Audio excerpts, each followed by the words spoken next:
ವಿಜಯನಗರದ ಕೊಟ್ಟೂರು ಬಳಿ triple murder ಕೇಸ್ಗೆ ಸಂಬಂಧಪಟ್ಟಂತೆ ಪೊಲೀಸರ ತನಿಖೆ ಚುರುಕಾಗಿದೆ.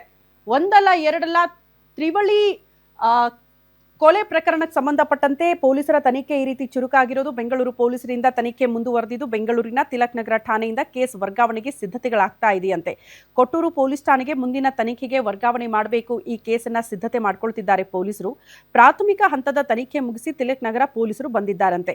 ಬೆಂಗಳೂರು ಪೊಲೀಸರ ತನಿಖೆಯ ವೇಳೆ ಹಲವಾರು ಕಥೆಯನ್ನ ಆರೋಪಿ ಕಟ್ಟಿದ್ದಾನೆ ಅನ್ನೋದರ ಡೀಟೇಲ್ ಸದ್ಯ ಸಿಗ್ತಾ ಇದೆ. ಮರ್ಯಾದಾ ಹತ್ಯೆ ನಡೆಸಿರುವ ಬಗ್ಗೆ ಕೂಡ ಪೊಲೀಸರಿಗೆ ಮಾಹಿತಿ ನೀಡಲಾಗಿದ್ದು, ಈ ಘಟನೆಗೆ ಸಂಬಂಧಪಟ್ಟಂತೆ ಹಣದಾಸೆ ಮತ್ತು ಬೆಟ್ಟಿಂಗ್ ಚಟವೇ ಪ್ರಮುಖ ಕಾರಣ ಅನ್ನೋದ್ರ ಬಗ್ಗೆ ಪ್ರಾಥಮಿಕವಾಗಿ ಪೊಲೀಸರು ಮಾಹಿತಿ ಕಲೆ ಹಾಕಿದ್ದಾರೆ.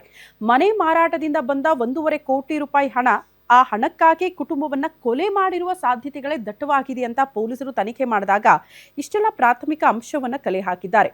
3 ಮರಣೋತ್ತರ ಪರೀಕ್ಷೆಗಾಗಿ ಪೊಲೀಸರು ಕಾಯ್ತಿದ್ದಾರಂತೆ. ಪೋಸ್ಟ್ ಮಾರ್ಟಂನಿಂದ ಮತ್ತಷ್ಟು ಮಾಹಿತಿ ಹೊರಬೀಳುವ ಸಾಧ್ಯತೆ ಇದೆ. ಹಾಗಾಗಿ ಪೊಲೀಸರು ವೇಟ್ ಮಾಡ್ತಿದ್ದಾರೆ ರಿಪೋರ್ಟ್ಗಾಗಿ.